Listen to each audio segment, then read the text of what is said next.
Cordman for Coogee. Thank you, Madam Speaker. Over the past couple of months, I've had the great pleasure of attending a number of school fetes in my electorate.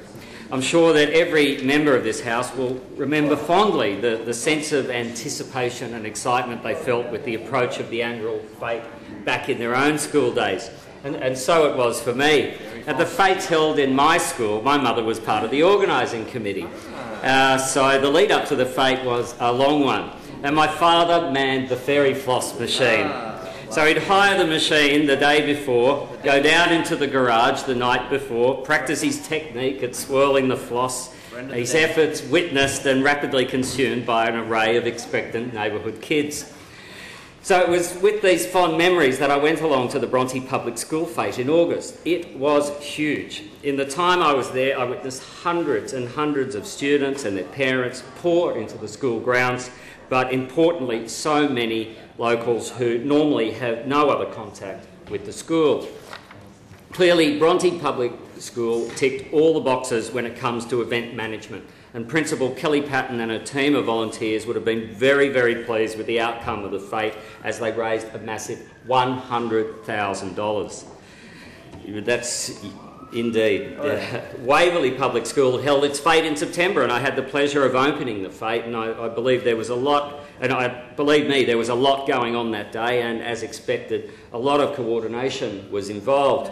The logistics of school fetes are massive, and the results are even more impressive when you consider that the event is pulled together by the volunteers of the Parents and Citizens Associations, friends of the school, and of course the students, teachers and principal. There's the advertising, entertainment and sound, first aid, food and drinks, power supplies, signage, sponsorship, cleaning up and coming up with new ways of attracting a wider and a more sophisticated audience. But of course there's always the essential brick and brack stall. Now Principal Glenn Levitt and his team at Waverley Public School raised an impressive $10,000 for the school. When I opened the Kensington Carnival in October, it was a beautiful warm day, much to the relief of any school fete organiser fearing a washout. Principal Annie Jones and an enthusiastic team of volunteers pulled out all stops and raised $30,000 on the day, which will be of enormous assistance and allow it to invest in more resources for its students. Now, this was a very impressive effort for Kensington Public School because it was the first fete that the school had held in around 15 years. But I believe school fetes are one of the great unsung heroes of our educational system and must be one of the oldest ways that a school can raise extra funds for educational resources. They're an important component of the school's calendar, but the success of a fete cannot be measured in dollars.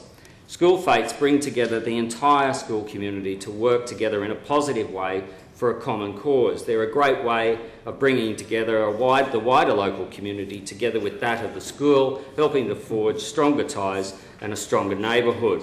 For me, the success of a school fete is measured in the smiles on the faces of the kids who arrive with weeks of pent-up anticipation and excitement, who rush from stall to stall, from one amusement to the next, filling their stomachs with not-so-nutritious food, banking magical memories of a great day at their school, memories like those I cherish that will stay with them a lifetime.